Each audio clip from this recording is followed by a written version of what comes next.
Hello everyone, मैं ममताज गुप्ता। आज देखेंगे 6 क्लास हिस्ट्री एनसीईआरटी चैप्टर 3। और इस चैप्टर का हमने एक पार्ट पहले कंप्लीट कर लिया है, एमसीक्यू कर लिए हैं। अगर आपने नहीं देखे हैं तो ये जो साइड में जितनी भी प्लेलिस्ट लगी हुई हैं ये सभी मैंने पढ़ाई हैं। और आपको देखना है सबसे ऊपर वाली प्लेलिस्ट।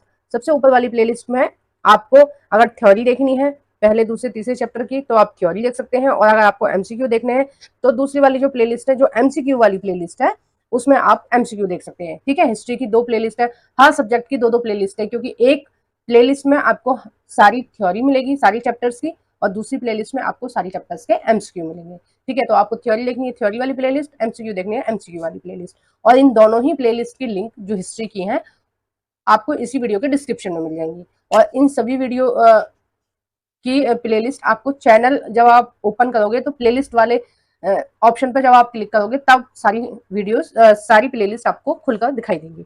आइए शुरू करते हैं। क्वेश्चन नंबर 11, निम्नलिखित में से कौन सा गलत है? जो गलत है वो हमें देखना है।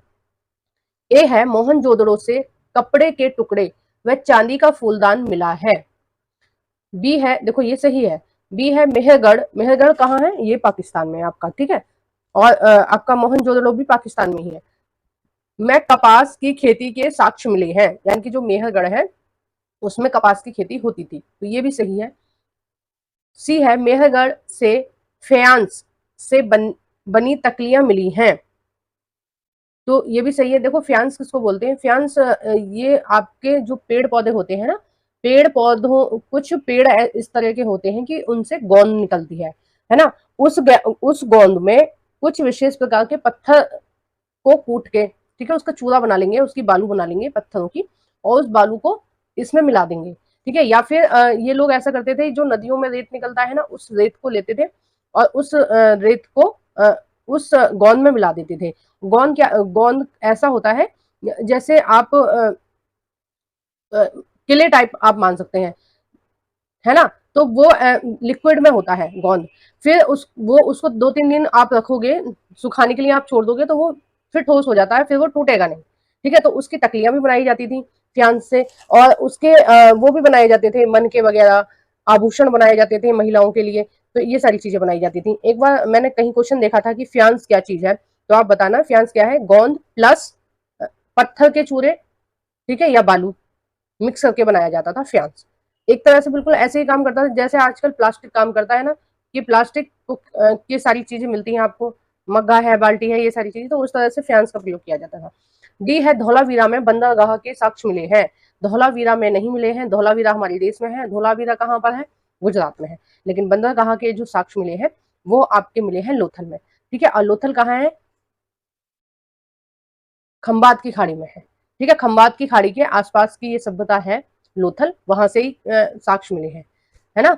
नेक्स्ट देखते हैं क्वेश्चन नंबर 12, सिंधु सभ्यता के लोग कौन सी फसल उगाते थे? ए है गेहूं, जौ, धान। बी है दालें, मटर। सी है तिल, सरसों। और डी है ये सभी। तो इसका जो सही आंसर हो जाएगा वो हो जाएगा डी, ये सभी। ये जितनी भी फसलें दे रखी हैं सभी उगाते थे। ठीक है, इनसे एक्स्ट्रा नहीं लिखा है आपकी एनसीईआरटी में, यही है सारे, तो आप इनको ध्यान से याद रखना। नेक्स्ट देखते हैं क्वेश्चन नंबर 13, हड़प्पा के लोग कौन सा जानवर नहीं पालते थे? ए है गाय, बी है भैंस, सी है भेड़, और डी है कुत्ता। तो इसका जो सही आंसर हो जाएगा वो हो जाएगा डी, कुत्ता नहीं पालते थे। इसमें एक गाय, भैंस, भेड़ और बकरी भी आएगा। ठीक है, क्योंकि ज्यादातर जो सभ्यताएं ये मिली हैं ज्यादातर पहाड़ी इलाकों में थी, है ना। और तो जो भेड़ पाली जाती है वो भी पहाड़ी इलाकों में पाली जाती है, क्योंकि भेड़ के बाल उतार लिए जाते हैं और उन बालों से कपड़े बन जाते हैं। भेड़ के दूध लोग इस्तेमाल करते हैं, जैसे आप गाय का दूध इस्तेमाल करते हो वैसे ही भेड़ का दूध। ठीक है, भेड़ के दूध की चाय भी बनती है, वहाँ दही भी जमाते हैं। मतलब जो चीज आप, जिस तरह से आप गाय या भैंस का दूध यूज करते हैं उसी तरह से भेड़ और बकरी का दूध भी यूज किया जाता है। ठीक है, पहाड़ी इलाकों में। और तो जो जानवर नहीं पालते थे वो कुत्ता है, यानी कि ये लोग इतने समझदार थे जो हड़प्पा सभ्यता के लोग थे, जिन पशुओं से कुछ उनको मिल रहा है, जैसे ये सारे पशु कैसे हैं? जो दूध देने वाले हैं, दूध मिल रहा है इनके, इनका जो वो होता है गोबर, है ना, जो ये इनका जो मल होता है, जो गोबर होता है, उससे खाना बना लेते थे ये लोग, है ना। और इनके ऊपर सामान लाद कर एक स्थान से दूसरे स्थान भी ले जा सकते थे। तो ये जो पशु थे ये लगभग लगभग उनका सारा काम कर सकते थे। तो उन्होंने बड़ी समझदारी से उन्हीं पशुओं को पाला है जो उनके कुछ काम आ सकते हैं। ठीक है, नेक्स्ट देखते हैं क्वेश्चन नंबर 14। निम्नलिखित में से हड़प्पा सभ्यता के संबंध में कौन सा कथन गलत है? हमें कौन सा देखना है? गलत देखना है।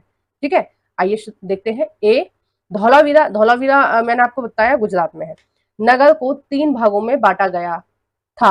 देखो ये बिल्कुल सही है कि धौलावीरा मतलब ये जितनी भी हड़प्पा की सभ्यता के जितने भी शहर मिले हैं, सभी शहर 2 खंडों में बटे हुए थे। ठीक है, एक पूर्वी और एक पश्चिमी। मैंने पिछली बार भी आपको बताया था, अब फिर बता देती हूँ कि इस तरह से कोई भी शहर है इस तरह से बसे हुए थे।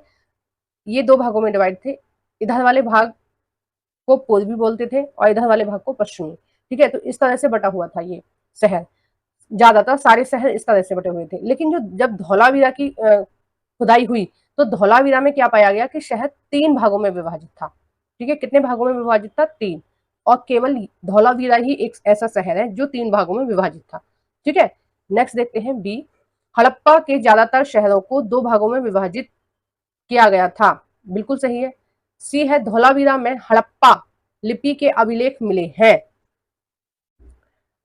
नेक्स्ट है आपका, खंबात की खाड़ी में मिलने वाली साबरमती नदी की एक उपनदी के किनारे धौलावीरा बसा था। ठीक है, तो इसका जो सही आंसर हो जाएगा वो हो जाएगा डी कि जो खंबात की खाड़ी, मैंने अभी आपको बताया कि जो लोथल है वो कहाँ, वो सभ्यता कहाँ थी? वो खंबात की खाड़ी के पास थी। ठीक है, तो ये जो कथन दिया गया है ये धौलावीरा के लिए नहीं है, ये किसके लिए है? लोथल के लिए है। ठीक है, अब देखिए मैंने अभी आपको बताया कि ये 2 भागों में विभाजित थे शहर। तो पुरातत्वविदों ने क्या किया है, जो भाग ऊंचा था, ठीक है, उसको नगर दुर्ग बोला है, और जो भाग नीचा था उसको क्या बोला है? निचला नगर बोला है। यानी कि ऐसा कुछ रहा होगा कि ऊंचे वाले भाग पर कुछ पैसे वाले लोग रहते होंगे, अमीर लोग रहते होंगे, शक्तिशाली लोग रहते होंगे, और नीचे वाले भाग में मिडिल क्लास लोग रहते होंगे। ठीक है, नेक्स्ट देखते हैं। देखो इसको याद रखना कि जो लोथल बसा हुआ है वो कहाँ बसा हुआ है? साबरमती नदी की एक उपनदी है। ठीक है, साबरमती नदी की एक उपनदी है, उसके किनारे बसा हुआ है। कौन बसा हुआ है? लोथल। ठीक है, आइए नेक्स्ट देखते हैं क्वेश्चन नंबर 15। निम्नलिखित में से कौन से कारण हड़प्पा सभ्यता के अंत के कारण है? यानी कि किन कारणों से हड़प्पा सभ्यता का अंत हो गया? ए है, नदियां सूख गई होंगी। देखो ये नदियां है, थोड़ी सी मिस प्रिंटिंग हो गई है ना, तो कॉपरेट करना आप लोग। ए है, नदियां सूख गई होंगी। तो ये जितनी भी सभ्यताएं थी ये सारी नदियों के आसपास थी, क्योंकि नदियों का पानी ही हम पी सकते हैं, बाकी किसी का पानी हम नहीं उपयोग कर सकते हैं, है ना। समुद्र के का पानी हम यूज नहीं कर सकते हैं। तो जितनी भी सभ्यताएं ज्यादातर नदियों के किनारे थी, और हो सकता है कि किसी तरह का क्लाइमेट चेंज हुआ हो, या फिर देखो किसी भी तरह से अ, ऐसा हुआ हो कि नदियां सारी सूख गई हों, तो उसकी वजह से ये लोग प्यास की वजह से मर गए हों, पानी की कमी से मर गए हों। बी है, जंगलों का विनाश हो गया था। देखो अगर सूखा पड़ेगा, पानी नहीं होगा, तो नदियां भी समाप्त हो जाएंगी और फिर धीरे धीरे करके पेड़ पौधे भी समाप्त हो जाएंगे। अब जैसे अभी कल कल की ही बात है कि जो दिल्ली का टेम्परेचर है वो कितना है? दिल्ली का टेम्परेचर आया है गर्मी का 53। ठीक है, अब तक मैंने जितना भी सुना है ना, जितना मैंने अब तक सुना है वो 53 मैंने कभी नहीं सुना है अपने जीवन में। ज्यादातर मैक्सिमम कितना रहता था? 45। ठीक है, 45 46 बहुत ज्यादा होता था, 45 या 46 के आसपास ही टेम्परेचर रहता था। लेकिन पहली बार दिल्ली में दर्ज किया गया है 53, जो अपने आप में बहुत ज्यादा है। 53.8 दिखा रहे थे।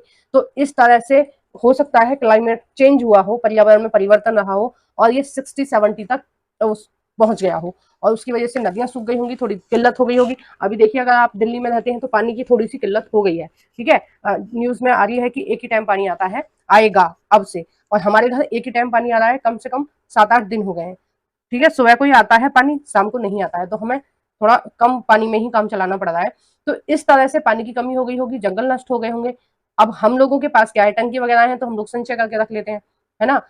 बड़े बड़े बांध बना रखे हैं, उनमें पानी स्टोर कर लेते हैं। इन लोगों के पास नहीं थे तो पानी एक बार में खत्म हो गया होगा। सी है, इन शहरों में बाढ़ आ गई होगी। ऐसा भी हो सकता है कि वाटर लेवल इतना हो गया हो कि बाढ़ आ गई हो, पूरी की पूरी सभ्यता नष्ट हो गई हो। तो ये दोनों ही कारण हो सकते हैं। या फिर ये भी एक कारण हो सकता है जो आपकी बुक में लिखा है कि हो सकता है कि राजाओं का नियंत्रण समाप्त हो गया हो, यानी कि युद्ध हुआ हो और युद्ध में सभी लोग मारे गए हों, है ना। किसी जैसे महाभारत का युद्ध हुआ था, बहुत बड़े लेवल पर हुआ था, बहुत सारे लोग मारे गए थे, इस तरह से कुछ हुआ होगा। नेक्स्ट देखते हैं क्वेश्चन नंबर 16, निम्नलिखित में से कौन सा कथन गलत है, हमें गलत देखना है। मैंने गलत गलत वाले इसलिए ज्यादा बनाए हैं क्योंकि एग्जाम में ऐसे ही पूछे जा रहे हैं, और गलत में आपको ये फायदा रहता है, गलत वाला जब आप सॉल्व करते हैं कि तीनों का आपको पता चल जाता है कि ये तीन सही है। जब भी आपको वो लाइन मिलेगी आपको पता चल जाएगा कि मैम ने ये बताया था, ये तो बिल्कुल सही है। तो गलत वाले अगर आप ज्यादा प्रैक्टिस करेंगे तो आपकी प्रैक्टिस अच्छी हो जाएगी, किसी भी एग्जाम के लिए आप करेंगे, आपका जो लेवल है वो बहुत अच्छा हो जाएगा। ठीक है, एसएससी में भी इस तरह के क्वेश्चन पूछे जाते हैं, तो आपका जो लेवल है वो बहुत स्ट्रांग हो जाएगा। ये है हड़प्पा नगरों में लिपिक व शिल्प, देखो ये भी थोड़ा सा मिस्टेक हो गई है, शिल्पकार भी रहते थे, देखो ये बिल्कुल सही है। लिपिक यानी कि कुछ अभिलेख मिले हैं, और जो अभिलेख मिले हैं उन पर एक जैसी राइटिंग से लिखा गया है, इसका मतलब कुछ लोग होते होंगे जिनको लिखने का काम दिया जाता होगा, है ना, क्योंकि पहले टाइप वाइप तो नहीं चलती थी, हाथ से ही लिखा जाता था। शिल्पकार यानी कि ये जो इमारतें बनाई गई, ये मूर्तियां बनाई गई, ये मन के बनाए गए जो भी चीजें मिल रही हैं, हो सकता है इनको बनाने वाले कुछ लोग निश्चित हों, जैसे आज होता है ना, इंजीनियर है, डॉक्टर है, हर चीज के इस पे लिस्ट अलग अलग होते हैं, उसी तरह से तब भी विशेषज्ञ रहे होंगे।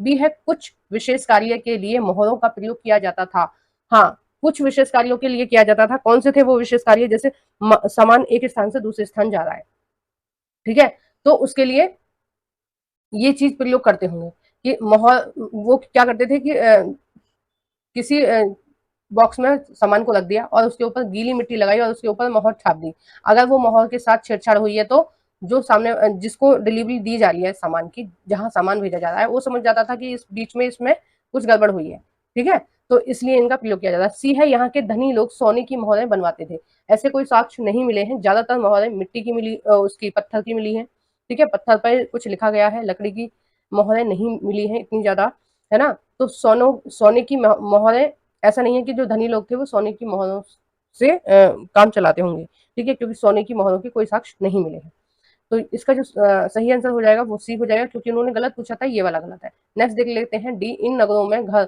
एक या दो मंजिल होते थे, बिल्कुल डिक्टो वैसे ही घर होते थे जैसे आज आपको देखने को मिलते हैं। आपको ज्यादातर घर कैसे मिलेंगे, देखो अगर आप छोटे शहरों में रहते हो, देखो दिल्ली में तो आपको 50 गज के घर मिलेंगे, ठीक है, 50-60 गज के ही घर मिलेंगे, इससे ज्यादा के घर आपको नहीं मिलेंगे, है ना। अगर आप ज्यादा रईस हो तो ही आपके पास 100 गज का घर होगा।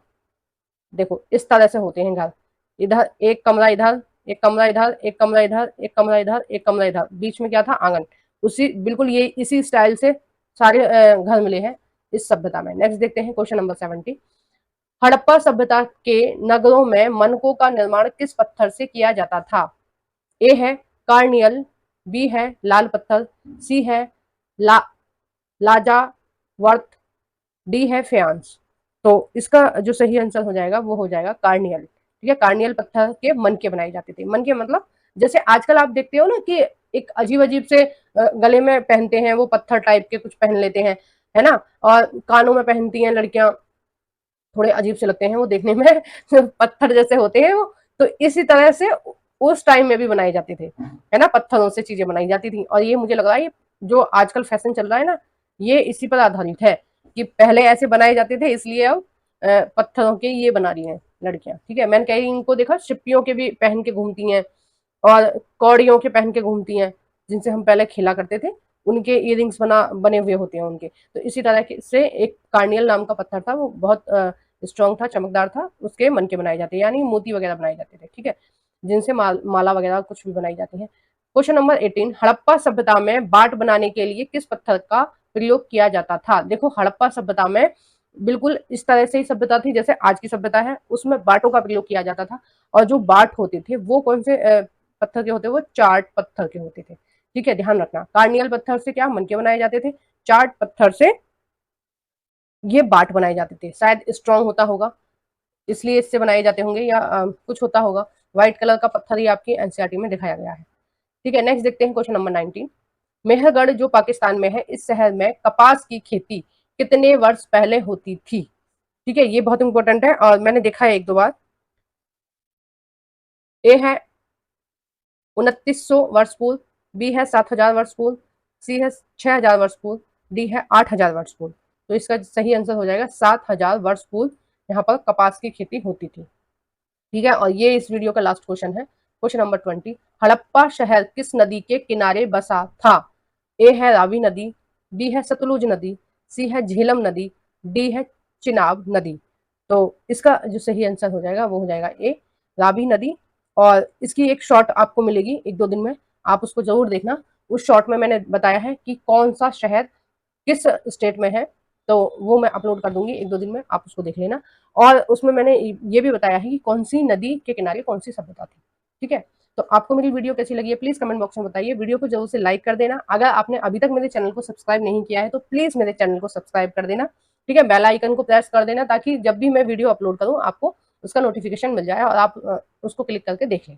ठीक है, और जो भी फ्रेंड आपके एनसीईआरटी पढ़ना चाहते हैं, किसी भी एग्जाम की वो तैयारी कर रहे हैं, तो प्लीज इन वीडियोस को उनके साथ जरूर शेयर करना। Thank you for watching everyone.